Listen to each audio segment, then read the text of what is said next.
कहानी।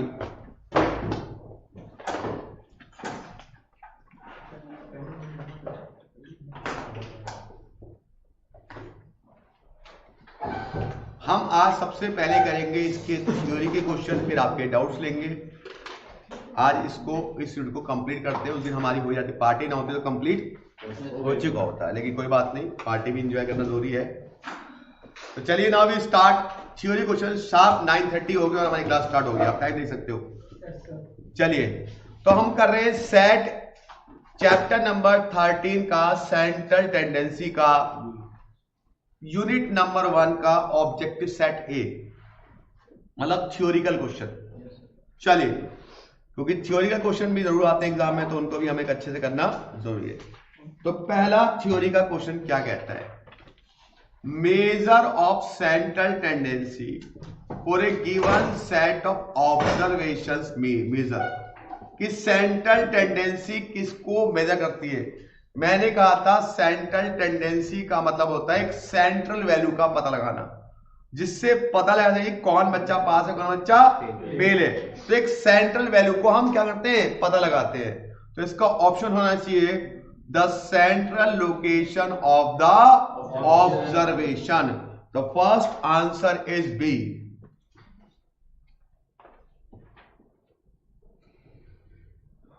ठीक है बेटा, एकदम अच्छे से रट्टा मार लेना इन क्वेश्चनों का, ऑब्जेक्टिव क्वेश्चनों का। सर यहीं से ही आता है, यहीं से आता है, बुक से आते हैं ऑब्जेक्टिव क्वेश्चन। एकदम थ्योरी के एकदम रट्टा मार लेना अच्छे से, मतलब पढ़ लेना, याद कर लेना है। चलो जी, तो पहले क्वेश्चन का आंसर हो चुका है सभी विद्यार्थियों का। अगला, while computing the arithmetic mean, जब हम अर्थमेटिक मीन को कैलकुलेट करते हैं, मतलब अर्थमेटिक मीन होता है एएम, पता है ना आपको? मीन, मोड, मीडियन, तीन होते हैं ना बेटा। तो अर्थमेटिक मीन को जब हम कैलकुलेट करते हैं, यस यस प्लीज कब, वी एज्यूम दैट, तब हम क्या एज्यूम करते हैं? वी एज्यूम दैट, तब हम क्या एज्यूम करते हैं? हेलो, हर किसी का हड्डी काट दूंगा, डंडे पील पाल दूंगा आपको, अगर कोई नहीं पड़ेगा तो। वी एज्यूम दैट, हम क्या एज्यूम करते हैं? जब हम सेंटेंस निकालते हैं तो हम क्या एज्यूम करते हैं? The classes are of equal length. Classes of और इक्वल लेंथ मतलब है कि सबकी फ्रीक्वेंसी बराबर होती है। फ्रीक्वेंसी निकाल दूंगा, कहां होती है? कोई 2 होगा, कोई 3 होगा, कोई 1 होगा। F F just wait. Hello,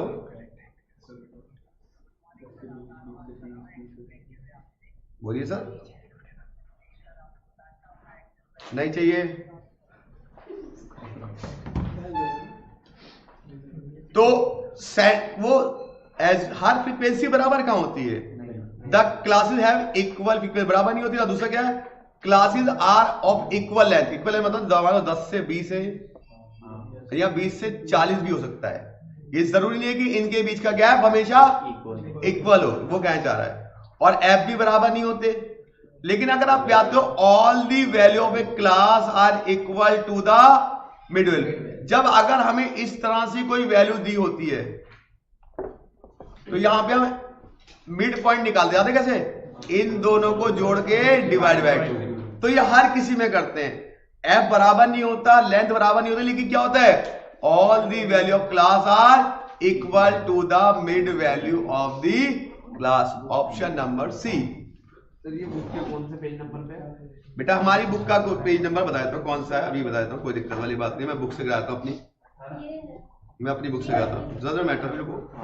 ये लो जी, मेरी बुक आ गई और ये रहा मेरी बुक के क्वेश्चन।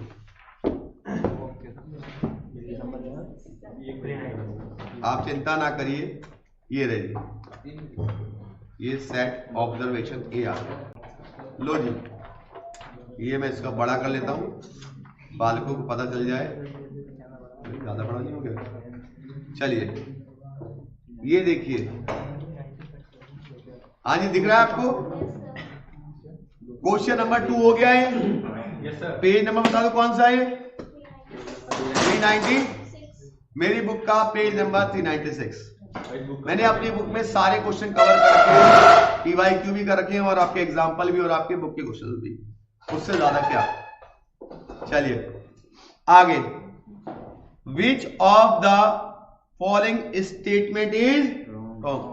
कौन सा स्टेटमेंट रॉन्ग है, कौन सा स्टेटमेंट रॉन्ग है। रॉन्ग मतलब क्या होता है, गलत। कौन सा स्टेटमेंट गलत है आपको ये बताना है, ठीक है बेटा। Mean is rigidly defined. अब आप बोलोगे सर इसका मतलब ही मुझे नहीं पता, ये आपने इकोनॉमिक्स में बोला रिजिडली डिफाइंड। आप या पढ़ोगे इलास्टिसिटी ऑफ डिमांड के अंदर है ना, टॉपिक है इलास्टिसिटी ऑफ डिमांड नहीं इकोनॉमिक्स के अंदर है ना, उसमें आप एक पॉइंट मेथड पढ़ते हो। पढ़ा है पॉइंट मेथड? नहीं पढ़ा। इस तरह से एक लाइन खींची जाती है, उस लाइन पे यहां पॉइंट लिया जाता है, इसका लोअर सेगमेंट है, उसका अपर सेगमेंट होता है। पढ़ा है नहीं पढ़ा कभी लाइफ में? डिमांड सप्लाई में, डिमांड के अंदर, सप्लाई में तो पॉइंट मेथड नहीं होता, ठीक है, उसमें डायग्रामिकल मेथड चलते हैं। तो ये चलिए इस बारे में इको में नहीं जाना चाहता मैं, इको मेरी कमजोर है। रिजिडली डिफाइंड की बात कर रहे हैं, तो रिजिडली डिफाइंड का मतलब है जो चेंज नहीं हो सकते। ऐसा तो नहीं है भाई, चेंज हो सकता, चेंज नहीं। एक बार मीन निकाल लिया तो ऑब्वियस बात है मीन तो चेंज हो सकता है भाई, अगर डेटा बदल गया, कह रहा ना कौन सा, देखो मीन क्या, सुनिए एक बात, अगर एक ऑब्जर्वेशन के लिए एक ही मीन हो सकता है, दो मीन नहीं हो सकते। तो जब एक ही मीन हो सकता है तो क्या हो गया, रिजिडली अबे डिफाइंड हो गया, मतलब बदल नहीं सकता वो एक ऑब्जर्वेशन के लिए। आगे, mean is not affected due to sampling. भाई साहब मीन इज नॉट, अरे defect due to sampling fluctuation. वो कह रहा है कि मीन जो है बदलेगा नहीं चाहे डाटा बदल दो। ये तो गलत है ना, ये अगर डेटा बदल गए तो मेरी एवरेज भी गलत हो जाएगी भाई, बात हो जाए, डेटा बदल गए तो एवरेज भी बदल गई। तो ऑप्शन नंबर बी ही क्या है इसका, गलत स्टेटमेंट है। आगे क्वेश्चन नंबर 4 पे, ये पांचों क्वेश्चन 50 बार कराऊंगा मैं आपको, रटा दूंगा एक क्वेश्चन आपको, क्योंकि मुझे पास कराना है एक एक बच्चे को। कोई भी बच्चा फेल नहीं होना चाहिए, ना मैथ्स में, ना अकाउंट्स में, ना इको में, ना लॉ में। लॉ में डर लगता है, लॉ में कुछ नहीं हो सकता, कह रहे लॉ में नहीं हो सकता, अभी सीए कैसे बनोगे भाई। चलो क्या है दोस्त, चलो चौथी question, which of the following statement true. कौन सी बात सही है। देखिए जब भी सेंट्रल टेंडेंसी की बात की जाए तो उन सब में सबसे बेस्ट मेथड माना जाता है मीन को। किसे मानता है, मीन को। Mean is the best method of central tendency. हमेशा याद रखना, सेंट्रल टेंडेंसी में बेस्ट मेथड होता है मीन। तो क्या आएगा इसके अंदर, विच of the true, usually mean is the best measure of central tendency, which is the best method of central tendency. Central tendency का होता है मीन, मोड, मीडियन। इनमें सबसे बढ़िया कौन सा होता है, मीन। आगे, for open and classification. Open and classification का मतलब होता है लेस देन, मोर देन, 10 से ज्यादा, 10 से कम। देखो लेस देन, मोर देन में केवल एक ही चीज निकलती है जिसका मतलब होता है मीडियन। क्या होता है, जब भी लेस देन और मोर देन की बात की जाती है, किसकी बात करती है, less than data, more than data, तो वहां पे क्या निकलता है बेटा, मीडियन ही कैलकुलेट किया जाता है। कितने क्वेश्चन करवा दिए मैंने, दोबारा से 5 करा रहा हूं ये, अरे हर बार कराऊंगा, चिंता ना करो, तुम्हें रटवा दूंगा ये 5 क्वेश्चन।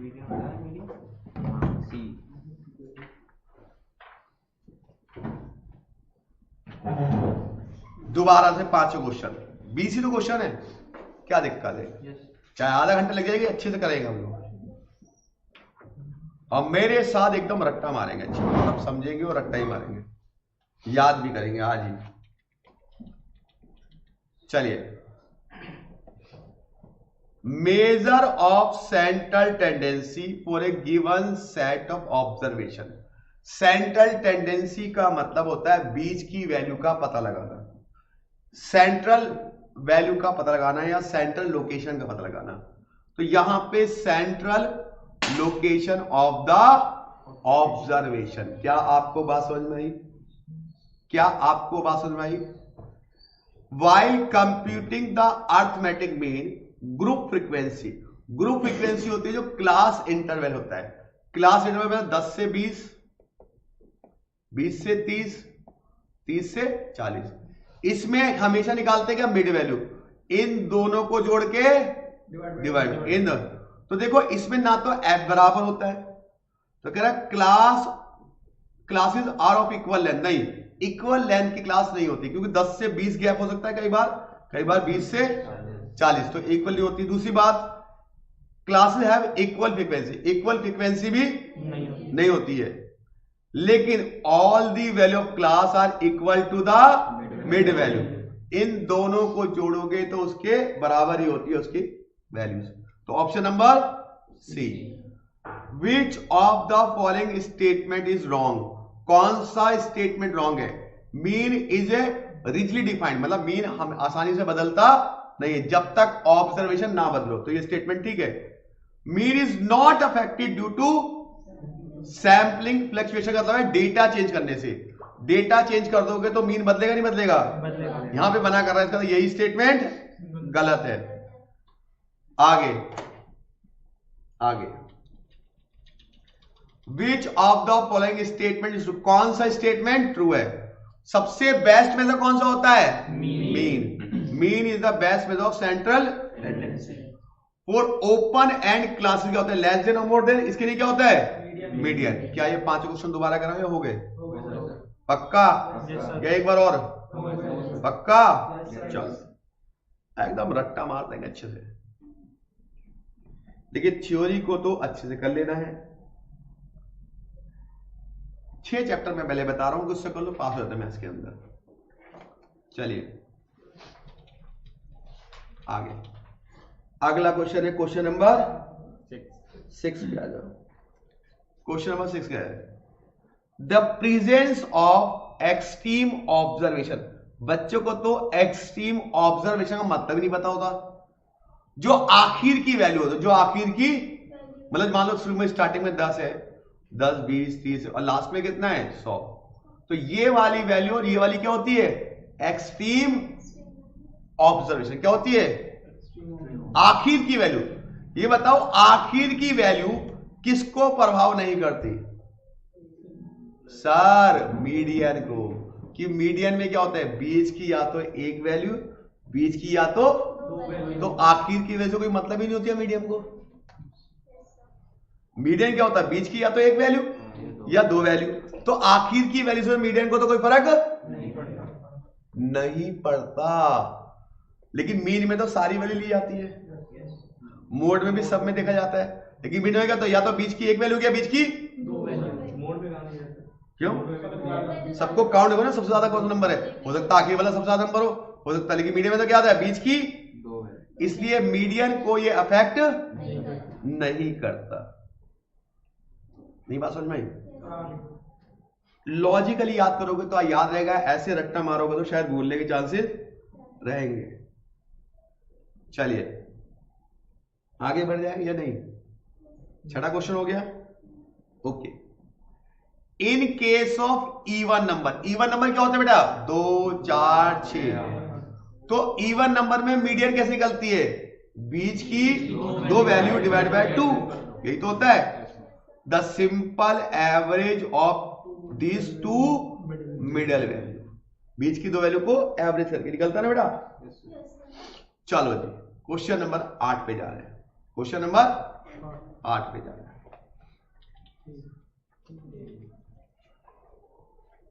अरे पहले बताओ बात समझ में आ रही है बेटा, नहीं आ रही?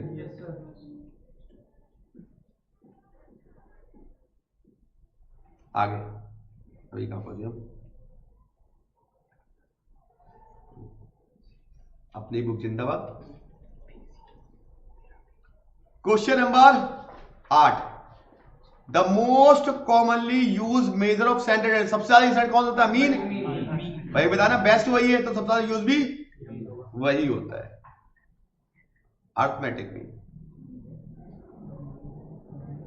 अर्थमेटिक मीन होता है, दोनों नहीं होते, ज्योमेट्रिक हार्मोनी। अगला बोलो, अगला कौन सा? Question number 9, which of the one is not uniquely का लगता है, ऐसी कौन सी वैल्यू है, ऐसी कौन सी वैल्यू है जो एक से ज्यादा हो सकती है? मोड। मैंने कहा था मोड हमेशा एक से ज्यादा हो सकता है, ठीक है। आगे question number 10, which of the following measure of sentence is difficult to, सबसे ज्यादा डिफिकल्ट आपको क्या निकालना लगता है? सर जिसमें रूट आ जाए। क्या हो गया वो? जीएम, क्योंकि जीएम में रूट आता है।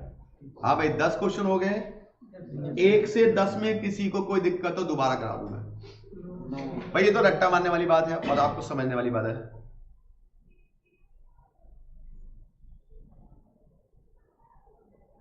सीधे सीधे थ्योरी के क्वेश्चन भी आते हैं ऐसे, आपसे ऐसे आपको टीपना पड़ता है। यूनिकली डिफाइंड का मतलब क्या होता है? एक से ज्यादा होना।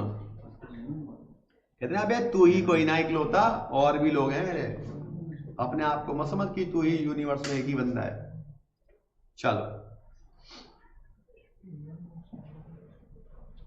क्वेश्चन में 11 करें बेटे या नहीं? करते हैं, लॉक करें 11। Which of the major of tendency finding average rate, average होता है एक तो होता है बेटा हार्मोनिक मीन में, याद है ना आपको? हार्मोनिक मीन में होता नहीं होता? हार्मोनिक क्या होता है? Average speed. क्या निकाली जाती है? एवरेज। और जीएम में क्या निकाला जाता है? Average price. तो दोनों नहीं हो गया, both A and C, B and C, sorry.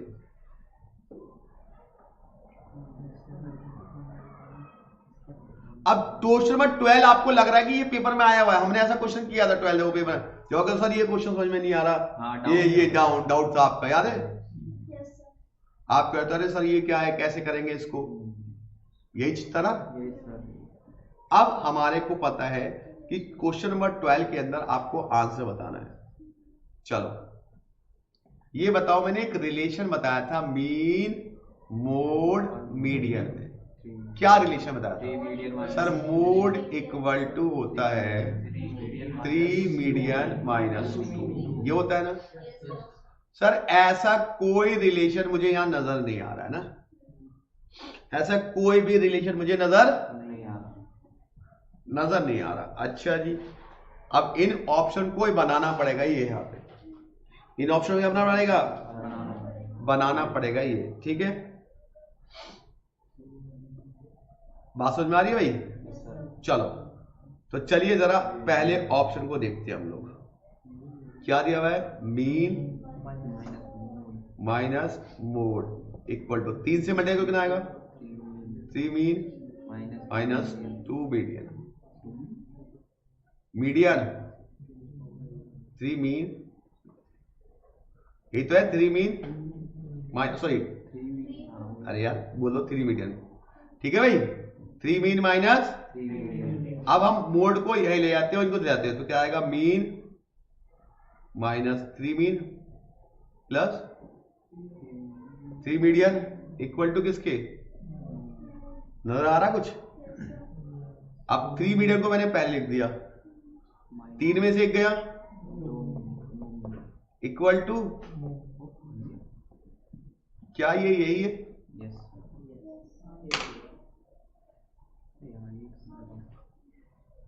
अब सॉल्व तो करना पड़ेगा ना मेरे भाई।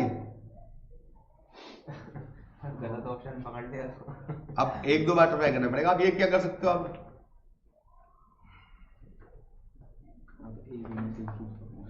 या एक इसको भी याद मान लो, फिर रट्टा मान लो, इसको भी क्या दिक्कत है?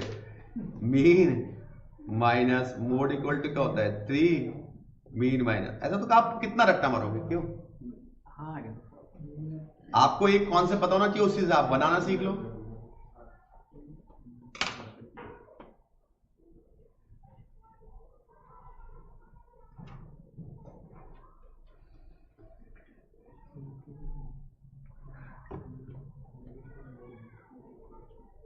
अच्छा नहीं पक्का? पहले एक मिनट। आज से हम टीवीएम का रिवीजन भी शुरू करेंगे। 10:30 से वो टीवीएम का रिवीजन होगा, तब तक ये होगा, ठीक है? एकदम शुरू से कराएंगे टीवीएम, टाइम वैल्यू मनी। आधा घंटा बहुत है रोज।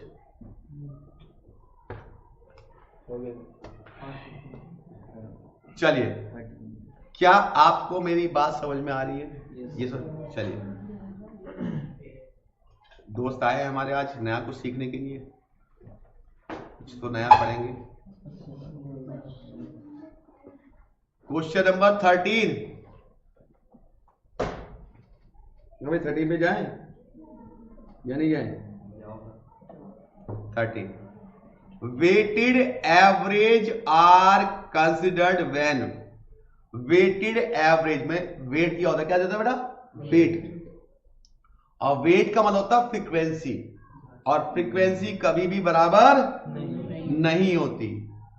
तो all the observation are not of equal importance, हर एक वैल्यू बराबर नहीं होती। जैसे आपके लिए 4 सब्जेक्ट हैं, क्या चारों सब्जेक्ट बराबर है? सर देखो लॉ बहुत टफ लगता है, उसको मैं नंबर 1 पे रखता हूं अपने लिए। किसी को लॉ टफ लगता है, किसी को मैथ टफ लगता है। ये 2 सब्जेक्ट में उनको डर लगता है। कोई किसी को लॉ नंबर 1 पे डर लगता है, किसी को मैथ में नंबर 1 पे डर लगता है। वो डिपेंड करता है अपने अपनी इंटेलिजेंसी में। नहीं, किसी को मैथ से डर, किसी को लॉ से डर। और 100 बच्चों में से एक बच्चा ऐसा भी जिसको इको भी डर लगता होगा, जो साइंस वाला बच्चा होगा कि यार ये भी होता है कुछ, मैं तो साइंस में पढ़ाई नहीं है, फिजिक्स की तरह लगती है बातें। और मैं बता दूं, इस बार आपने शायद नोटिस नहीं किया कि अकाउंट्स में भी उतना हाईएस्ट नहीं आया जितना आने चाहिए थे।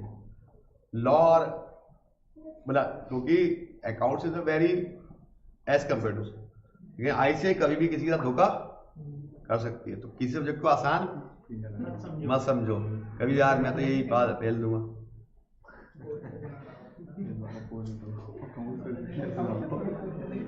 चलो आगे, क्वेश्चन नंबर 14, ये भी मैंने चिल्ला चिल्ला के बताया था। अगर मान लो अलग अलग नंबर हो तो क्या होता है? एएम सबसे बड़ा होता है किससे? और जीएम बड़ा होता है एचएम से। तो कौन सा ऑप्शन है?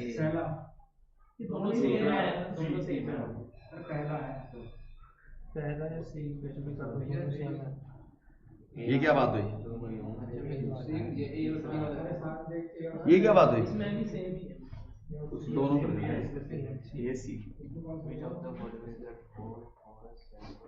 एक्चुअली यहाँ पे ना ये या तो इन्होंने ये गलती कर दी,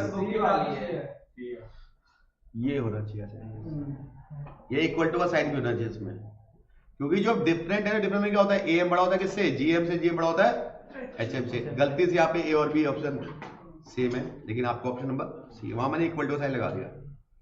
चलो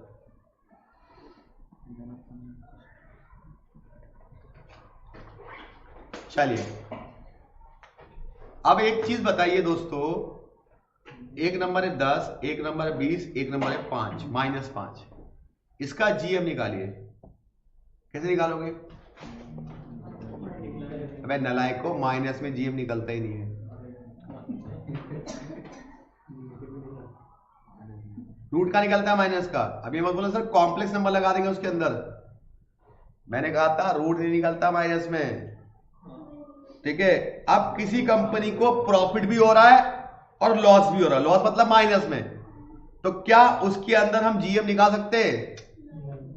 उसके अंदर हम मीन निकाल सकते हैं कि उसके अंदर मीन, लेकिन जीएम तो जिसके अंदर लॉस भी आ जाए उसके अंदर जीएम।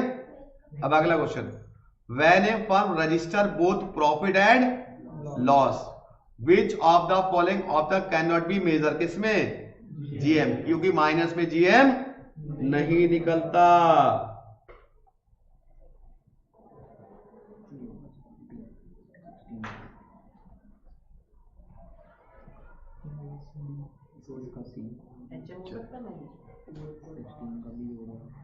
एचएम दिया इसमें?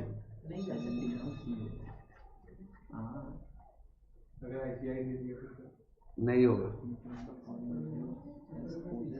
क्वेश्चन नंबर 16, क्वार्टाइल कितने पार्ट बांटता है? 4 पार्ट में, 4 इक्वल पार्ट्स। क्वार्टाइल निकलता है किससे? ओजाइव से। उसमें लेस देन और मोर देन कॉन्सेप्ट होता है। ओजाइव बेटा एक डायग्राम होता है, पढ़ाएंगे 30 चैप्टर के अंदर, इस तरह से निकलता है, लेस देन और मोर देन। ये ओजाइव कर्व होते हैं आपके, लेस देन और मोर देन। तो क्वार्टाइल जो होता है वो मीडियन होता है, मीडियन ओजाइव से निकल जाता है। ये आपको 30 चैप्टर पढ़ने को मिलेगा।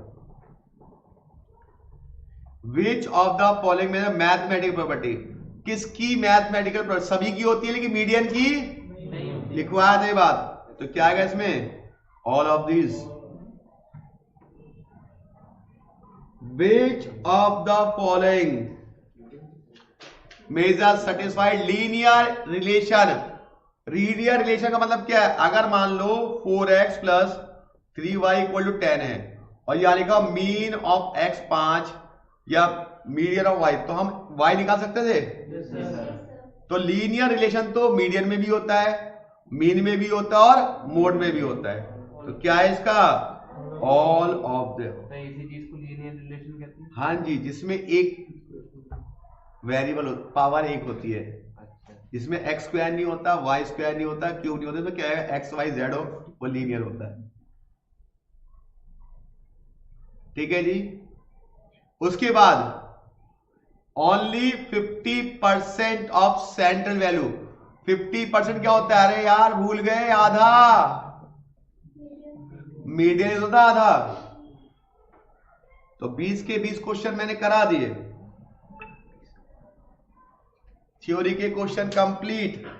अब आपके डाउट की बारी। थ्योरी कंप्लीट, डाउट की बारी, उसके बाद टीवीएम।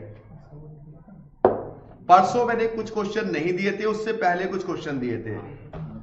उसमें हम एक क्वेश्चन में जाके रुक गए थे और हमारी क्लास की घंटी बज गई थी पार्टी की। याद है आपको कुछ? ये नहीं याद है? मुझे तो याद है, पता नहीं आपको याद है या नहीं है। अरे वो इधर अरे कौन से पूछने थे उस टाइम? कौन से क्वेश्चन पूछने थे?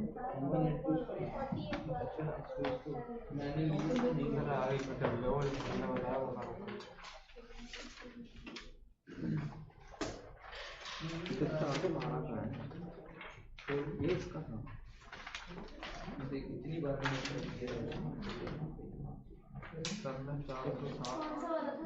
अरे आप लोगों को याद दिया, अली सर की दिमाग बहुत तेज है। Sir question number 2 407 page number 16 का आ गया, 409 का। 409 पे 16। तुम्हें याद नहीं है? आपको याद नहीं, मुझे याद है। 416 पेज नंबर था। 409 का।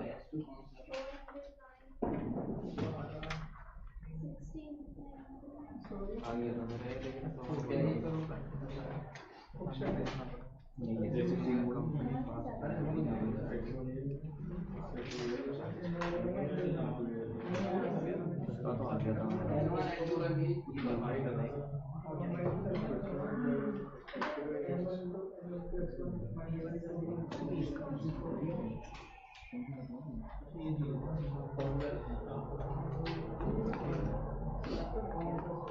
हाँ जी, अरे इसका तो 40 करोड़ ही आना नहीं तो कैसे?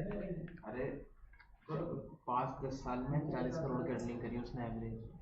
अब वो 11 साल में भी उन्होंने कितनी ही करी? 40 करोड़ की एवरेज। अब वो मुझे डेफिनेटली कितनी होगी तो 40 ही होगी, एवरेज 40 आ रहा है। मोड के साथ मिलेगा नहीं तो जो मतलब बात हाँ भाई अरे रुकिए, हम बता रहे हैं ना, काहे परेशान हो रहे हैं आप? तो परेशानी का सबब मत कीजिए, हम आपकी हेल्प करेंगे, आपको बताएंगे, आपकी सारी दुविधाओं को दूर करेंगे।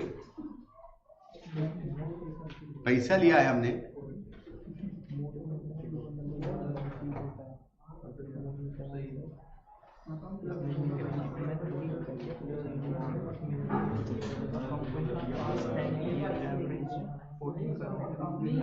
हाँ जी। हमने जो क्वेश्चन छोड़ा था, वो क्वेश्चन छोड़ा था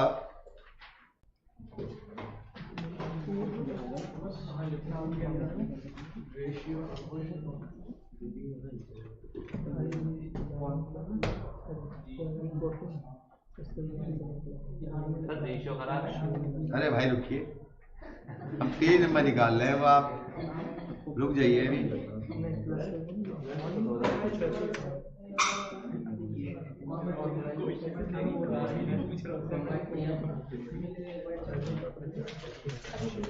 पालक बहुत अच्छे हमारे।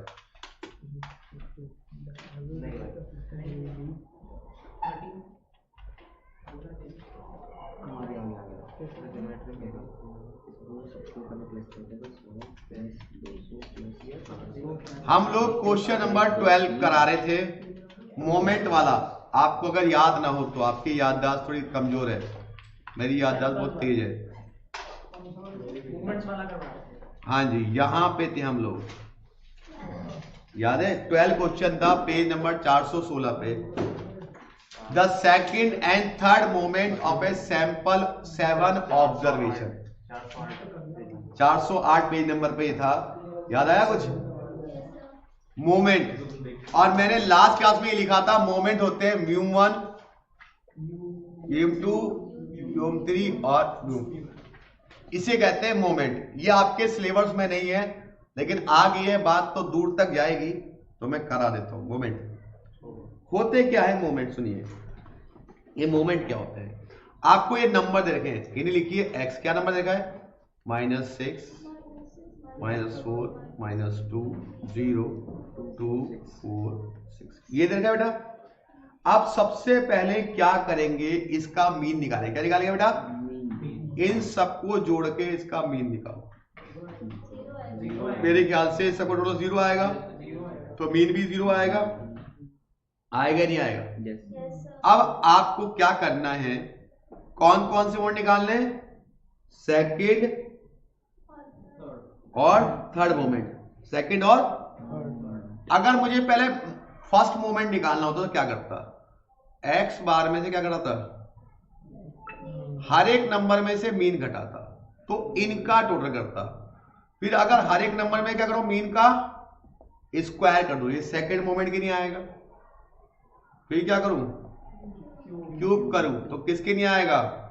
थर्ड मोमेंट की नहीं आएगा। यहां पे कौन सा निकालना है? सेकंड और थर्ड। और अगले की नहीं क्या आ जाएगा? ये फोर्थ मोमेंट हो जाएगा, स्क्वायर 4 कर दूंगा तो। ठीक है, अब हर एक नंबर में से मीन घटा, तो यही का यही आ जाएगा बेटा, क्योंकि मीन तो 0 है ना। अरे यही आएगा, ये भी टोटल कितना आएगा? 0 आएगा। अब यहां पे हर एक नंबर में मीन घटाओ, उसका स्क्वायर करो, मतलब इसका स्क्वायर कितना आएगा? इसका ऐड करो, कितना है? 72 आ गया। अब आपको निकालना है मोमेंट 1, तो 0 आ गया। मोमेंट 2 कितना आएगा? ये कितना टोटल है बेटा? 72 डिवाइड बाय नंबर कितने हैं टोटल? 1 2 3 4 5 6 7 112 है। 112 बटे में कितने नंबर टोटल? 7 डिवाइड करो, कितना आया? तो सेकंड मोमेंट आ गया 16। अब निकालना कौन सा? Third moment. क्या करेंगे? x माइनस एक्स की क्यूब, क्यूब करो तो 6 की क्यूब उठाओ माइनस,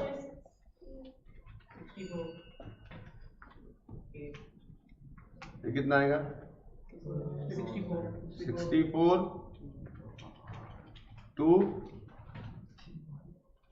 6 नहीं, पहले कितना आएगा यार? उसका तो 8 आएगा। 8 आएगा, चलो 8 64 और 216, टोटल कितना आया? 0। तो म्यूम 3 कैसे निकालते हैं? टोटल को 0 बटे में 7 कितना आ गया? 0। तो ऑप्शन आया 16 और 0। ये है मोमेंट निकालना। सर ये पता क्या लग रहा है? 0 आएगा तो अच्छा हाँ टोटल 0 है तो टोटल सबका है ना, करके देखो 0 टोटल है। तो ये मोमेंट निकालने का तरीका होता है, और मोमेंट जो है आपके सिलेबस में है नहीं, लेकिन मैंने करा दिए। ये ना लगे कि सर ने छुड़वा दिए। पहले आप सबका मीन निकालिए, उसको हर किसी में से अगर एक बार घटाओगे तो फर्स्ट मोमेंट, घटा के स्क्वायर करोगे तो सेकंड मोमेंट, क्यूब करोगे तो थर्ड मोमेंट, 4 करोगे तो फोर्थ मोमेंट। बस उसका total divide by n, divide by n। ये है मोमेंट की बात।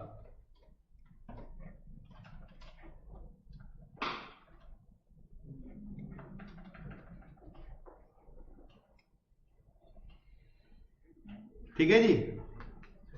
अब इसके बाद बताइए कौन सा डाउट था, कौन से पेज नंबर पे? ठीक है, 13 मतलब नीचे वाला ही। ओके,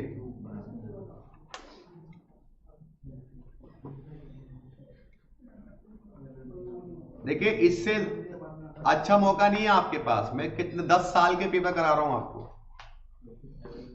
और 10 साल के पेपर बहुत होते हैं, उन्हें अच्छे से घोट डालो तो मैथ में स्टार बन जाओगे।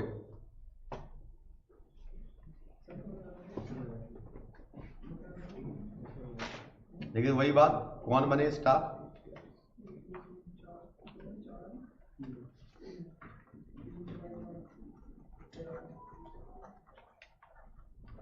करो भाई अगला क्वेश्चन।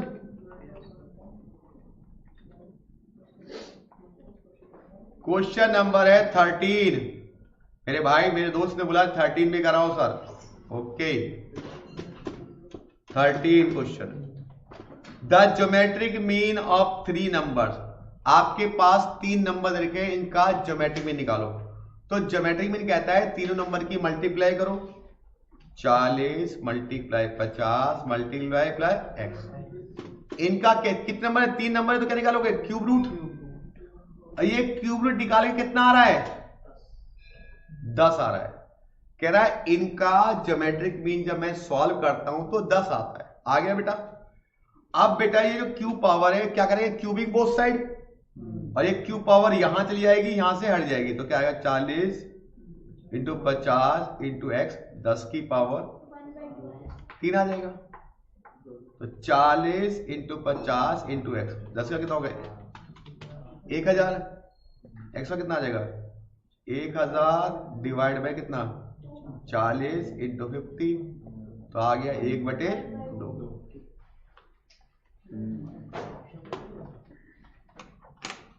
आराम से करो, खोल जल्दी, मैं हूं ना। Good good good good, you are great. आप लोगों से ज्यादा इंटेलिजेंट बच्चा कोई नहीं है। Question number 4, page number 407। तो कराया था उसने शायद। कौन सा था? पेज नंबर 407 पे क्वेश्चन नंबर 4।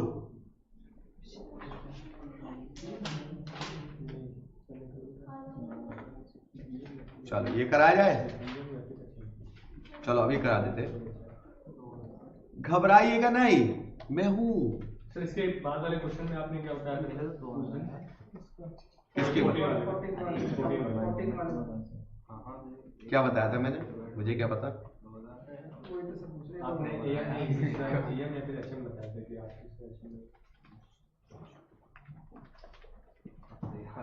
इससे पहले एक क्वेश्चन कर लो, फिर तुम्हारे 14 पे जाते हैं। क्वेश्चन नंबर 4 बोल रहे हैं एक बालक। सर मुझे ये तो कल उस दिन कराया था मैंने 2 और 4। भाई 4 कराया था उस दिन, दोबारा देख लो। सर 4 कहाँ कराया? ऐसे देखो, द हार्मोनिक मीन इज 4। कह रहा है कि हार्मोनिक मीन 4 होना चाहिए, और ये कंडीशन मैंने कहा था। अब ऑप्शन से निकालो हार्मोनिक मीन। हार्मोनिक मीन अगर 2 नंबर का डायरेक्टली निकालना तो निकाल सकते हैं 2ab upon a plus B. अब a और b ऑप्शन से लेके चलो। मान लो मैंने ऑप्शन नंबर सी ट्राई किया तो 2 इंटू यहाँ पे x के एक 6 रखा, 3 रखा, यहाँ पे 6 प्लस 3 रखा, कितना आया 36/9। क्या ये 4 आ रहा है? जिससे हमारा हार्मोनिक मीन 4 आ जाए वही हमारे ऑप्शन है। इस कंडीशन में डरना ही नहीं है, केवल हार्मोनिक मीन 4 देखो किससे आ रहा है।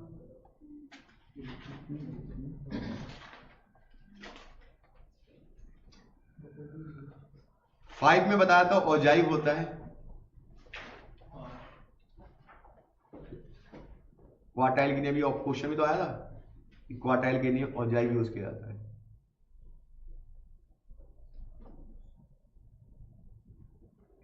तो टू बताइए। टू में क्या है? A random variable x has क्या है? कुछ भी नहीं, interval. -3 the mean of, mean निकालो, -3 प्लस 7 डिवाइड बाय 2 कितना होता है? 4 डिवाइड बाय 2। मीन निकालना था इसका बस। और बोलो बेटा, ऐसे ही बोलो सर, सारी करा दो, मैं सारी करा दो को डोंट वरी। 6 हो गया था 17 करा दो, है 17। उससे पहले तो किसी का डाउट नहीं है, कहीं बोले वापस से पहुंचा दो वहीं पे मुझे। 14 उससे पहले किसी का डाउट तो नहीं है, वापस नहीं आऊंगा मैं। 14 से पहले कोई डाउट तो नहीं है? 14 से पहले कोई डाउट तो नहीं है भाई? कभी आप बोलोगे सर ये वापस बुरा लगता है ना। चलो 14 में हड्डी काटने का मन कर रहा है। The rate of return from different size, average price. तो यहाँ पे 100 दिया हुआ है, 200, 400, इसका निकालना है एवरेज। लगेगा क्या? Geometric mean. तो 100 की मल्टीप्लाई 200 मल्टीप्लाई 400 का रूट, क्यूब रूट, क्योंकि 3 है तो क्यूब रूट है। 100 को ऐसे दे देंगे बेटा, 200 को 100 इंटू 200, 400 को 100 इंटू 2 इंटू 2, ठीक है। अब क्यूब का 3 के जोड़े बनाने होते हैं, तो 1 जोड़ा, 2 जोड़े, 3 जोड़े, इन 3 में से 100 बाहर आ गया। 1 जोड़ा, 2 जोड़ा, 3 जोड़े, 1 बाहर आ गया। कितना आंसर आ गया?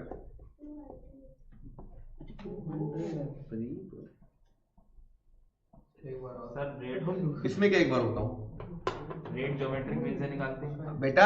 प्राइस का रेट हमेशा ज्योमेट्रिक मीन से निकालते हैं, स्पीड हार्मोनिक मीन से निकालते हैं।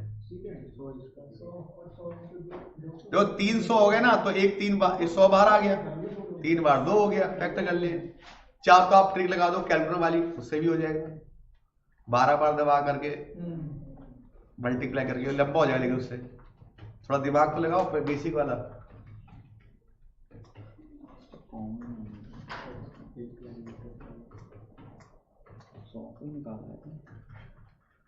हाँ जी, उससे पहले कोई और क्वेश्चन, किसी बच्चे का कोई डाउट?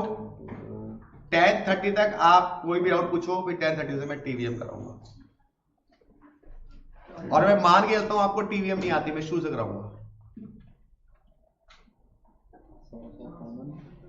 कहां तक कितनी बार कराऊंगा तुम्हें खुद याद नहीं रहेगा कितनी बार कराऊंगा। ये 2 चैप्टर टीवीएम और ये कर लो, बस जिंदगी झंड, फिर भी घमंड रहेगा। आपके 2 चैप्टर ये 26 नंबर के आते हैं। 201 हो गया ये, आगे बढ़े। क्वेश्चन नंबर कौन सा कराओ बताओ? 16 पे भी डाउट। 16, एक कंपनी पास 10 इयर्स एवरेज, तो कंपनी की एवरेज कितनी है? 40, एन कितने? 10, ठीक है। To have same average earning of 11 years, कह रहे कि 11 साल में भी उतनी एवरेज है, मतलब एन कितने हो गए? अब 11 हो गए, एवरेज कितनी होगी? 40 होगी। तो बताइए 11वें साल में उसने कितने पैसे कमाए? 11वें साल में उसने अब आपको पता है मीन का फॉर्मूला होता है समेशन x अपॉन n। यहां पे मीन कितना दिया हुआ है 40 और n कितने 10। इससे हो गया 10 साल का टोटल। कितना 10 साल का टोटल। आप निकालो 11 साल का टोटल। यहां से कितना आएगा, यहां से 40 इंटू 11 कितना हो जाएगा। अगर 11 साल का 440 टोटल है, 11वें साल में 440 रुपए कमाए और 10 साल में 400 कमाए, तो 11वें साल में कितने कमाए 440 माइनस 40।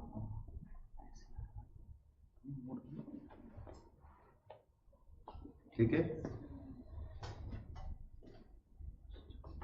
कि एवरेज में कोई फर्क नहीं पड़ा ना, तो 40 ही बढ़ाए होंगे। अब तभी तो एवरेज चेंज नहीं हुई हमारी।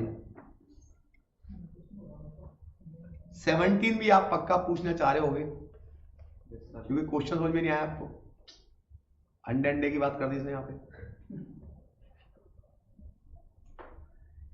ये 10 साल के पेपर 5 बार कर लो बस, इन्हीं में से पेपर में क्वेश्चन आ जाएगा। घोट डालो और जो सेट बुक के क्वेश्चन है बस इसी में से आएगा पेपर में 100%। अब इतना भी नहीं कर सकते तो भाई साहब तुम्हारा कुछ नहीं हो सकता, तब तुम्हें भगवान माफ नहीं करेगा। तब हम क्या कर सकते हैं भाई, तब यही होगा सर रह गए अगली बार देखेंगे। इससे ज्यादा क्या होगा। फिर ऑप्शन आएगा कि सर देखो सर इस बार कितने बच्चे फेल हुए मैथ्स में या देखो फेल ऐसा नहीं फेल नहीं हुए, लेकिन कम हुए बहुत। लॉ में ज्यादा हुए, लॉ पे ध्यान है। सर आपसे नहीं पढ़ रहे। आप परसों पार्टी में आए थे, किसी बच्चे ने बोला सबने क्या बोला, सर ने जो बोला वही चैप्टर गया, हमारा आराम से पास हो गया। जो पार्टी में आए थे वो मिले थे सीनियर से, कम ही आए थे क्योंकि परसों पेपर्स भी था उन लोगों के। 10 तारीख को लास्ट पेपर खत्म हो गया ना आप लोगों के 10 तारीख को। तो सबने एक ही बात बोली, सर ने जो बोला वो 4 चैप्टर कर लिया, आगे 50 60 80 जितने पास होना, टेंशन फ्री हो गए।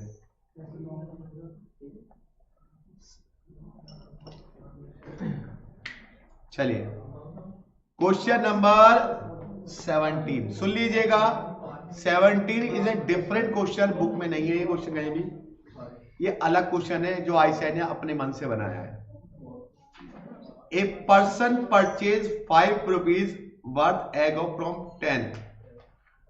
एक आदमी ने 5 रुपए के अंडे अलग अलग मार्केट से खरीदे। अब 5 में पता नहीं कितने अंडे मिल गए भाई से, क्या एक भी नहीं आता 5 में तो अंडा। लेकिन एक बंदे ने 5 रुपए के अंडे एग फ्रॉम 10 डिफरेंट मार्केट, 10 अलग अलग मार्केट से खरीदे। अगर डिफरेंट की जगह क्या बढ़ाया था, सेम आया था। अगर सेम आता तो लगता है ज्योमेट्रिक मीन, और डिफरेंट लग गया तो क्या लगेगा, हार्मोनिक।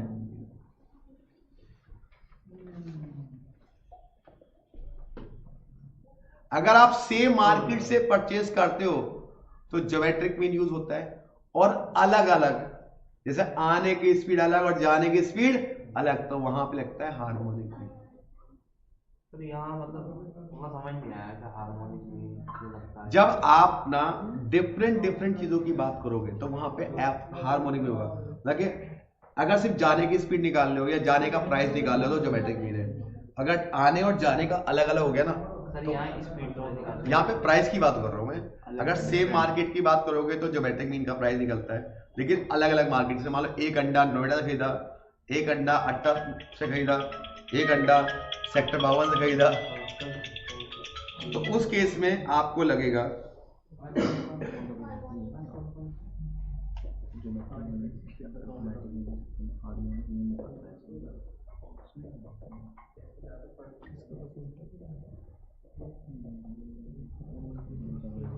ये मल्टीप्लाई के रूट है।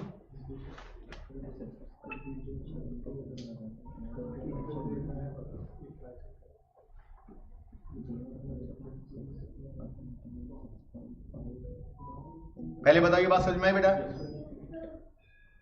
अब हम लोग क्या करेंगे सुनिए। अगला क्वेश्चन तो मैंने अभी अभी कराया था, वो तो आप खुद ही करेंगे, रिलेशन वाला। ठीक है, क्वेश्चन और बताइए कौन सा डाउट है?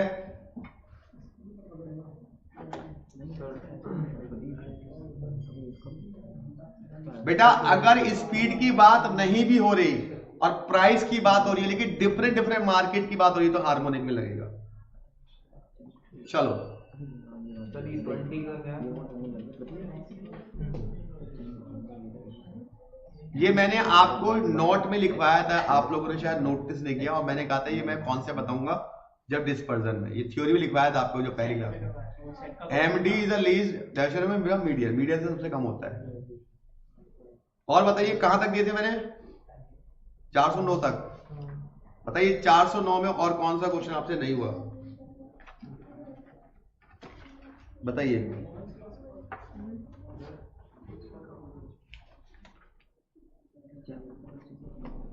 बोलिए, पढ़े नहीं है नालायकों ने तो।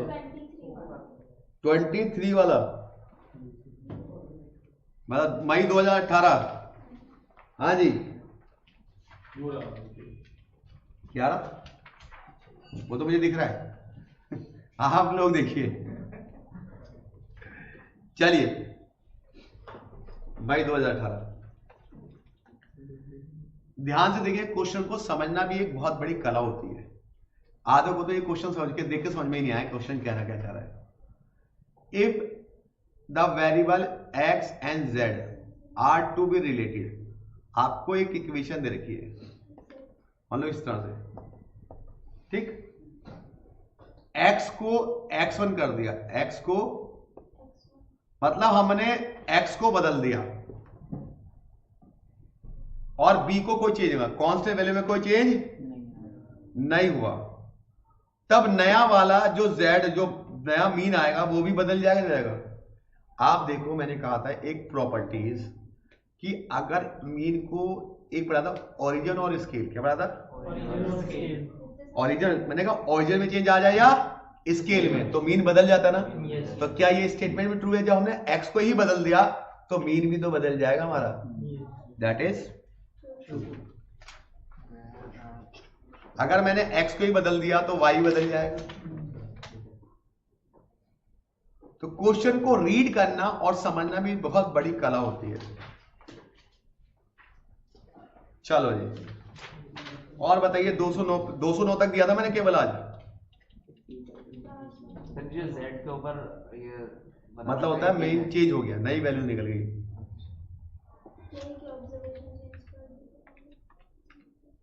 तो 209 तक तो आपने कर लिया। अब आपको करना है 410 से लेकर के कहां तक है ये पूरा?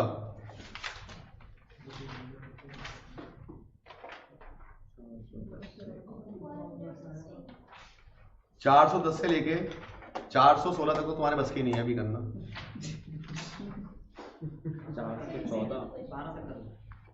410 से लेके 414 तक कर लेना पेज नंबर। ये आपका होमवर्क है अगली क्लास का। और कम से कम ये पूरे क्वेश्चन 5 बार रिवाइज करने हैं आपको। ये पिछले 10 सालों के पेपर के क्वेश्चन है कि 10 सालों में जो भी पेपर में आया वो सारे क्वेश्चन सही है और इन्हीं में से आगे भी आएगा। 100% है। पेपर रिपीट होता है मैथ्स का, मैथ्स का पेपर रिपीट होता है। कम से कम 10-12 क्वेश्चन आपके 15-20 क्वेश्चन वही आते हैं जो आ चुके होते हैं डिट्टो। आईसीआई बुक से भी आता है। आईसीआई बुक से भी आता है। 50 नंबर का आईसीआई बुक से आता है सेम टू सेम। 50 के डिजिट बदल के आता है, क्वेश्चन सेम होगा, वैल्यू चेंज। इससे ज्यादा क्या लोगे? पता नहीं भगवान क्या चाहते हो। क्या आपको मेरी बात समझ में आई बेटा? कंफर्म्ड? क्या आपको ये बात समझ में आई या नहीं आई? चलिए तो हम लोगों ने आज शुरुआत करते हैं। मैंने जो जिस तरह से आपसे वादा किया था उस वादे को निभाता हुआ टीवीएम का रिवीजन। 1 घंटे नया टॉपिक चलेगा, आधे घंटे आपका रिवीजन हो करेगा, चाहे नया हो ना हो, क्योंकि जो हो रहा है उसको तो अच्छे से करो, जो नहीं हुआ उसके पीछे भागने से बढ़िया जो हुआ है चाहे थोड़ा करो लेकिन सॉलिड तरीके से करो उसको। पता चला मुझे आता है, पढ़ा दिया टीचर ने सब कुछ, आता कुछ नहीं है मुझे, मैं सब भूल गया हूँ। और बच्चा भूलता तो बहुत है। तो बच्चों हम आज से स्टार्ट करने जा रहे हैं टीवीएम का रिवीजन। टीवीएम हम एक बार करा चुके हैं, लेकिन एक बार दोबारा से आपके लिए टीवीएम कराई जा रही है। टाइम वैल्यू मनी, इसके में PYQ क्वेश्चन दिए जाएंगे, उसके डाउट लिए जैसे इसके दिए जाए वैसे डाउट उसके भी लिए जाएंगे।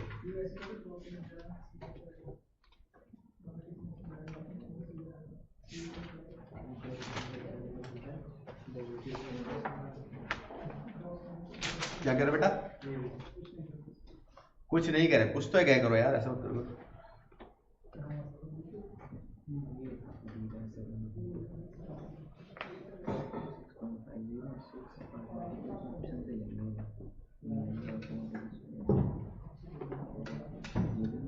तो टीवीएम में हम स्टार्ट करने जा रहे हैं दोस्तों टाइम वैल्यू ऑफ मनी, ये कॉन्सेप्ट कराया जाए।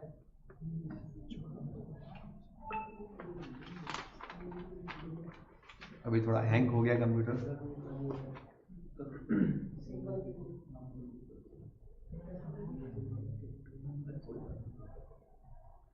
अगली क्लास से डिस्पर्जन शुरू होगा, नया चैप्टर, नया यूनिट।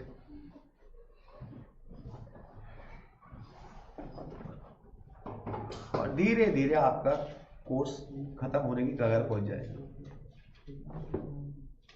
देखिए मैं चाहता हूं जब कोर्स खत्म हो तो कम से कम आपको इतना तो आए कि आप पास हो सकते हो, 50-60 नंबर लाने लगा आप हो। 100 तो उम्मीद नहीं करता, बहुत ही कम से करता हूँ। हमारा तो बस 50 आ जाए, जैसा आप कह रहे हैं मैं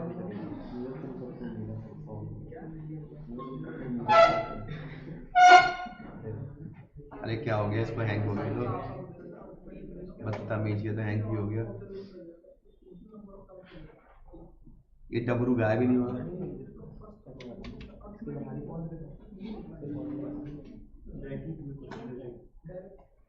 हाँ जी गायब हो गया डबरू। तो टीवीएम का रिवीजन के लिए तैयार हो जाइए। Again TVM revision. वैसे आपको बुरा लग रहा होगा कि सर बार बार रिवाइज करा रहे हैं हमें। बहुत अच्छा लगा। अच्छा लग रहा है, बुरा लग रहा है कि भूल नहीं लग है। देखिए मेरा एक उसूल है, मैं इतनी बार रिवाइज कराता हूं कि बच्चे को लगे कि भाई साहब ये चैप्टर तो मुझे अब आ गया। तो चलिए now we start the new concept of TVM. What is the TVM? Time value of money. इस चैप्टर का नाम टीवीएम नहीं है, मैथमेटिकल फाइनेंस है। इस बार केवल नाम बदला है, अंदर के कंटेंट सबको सेम है। तो चैप्टर का नाम है मैथमेटिक्स ऑफ फाइनेंस। तो हमारा टॉपिक है मैथमेटिक्स ऑफ फाइनेंस।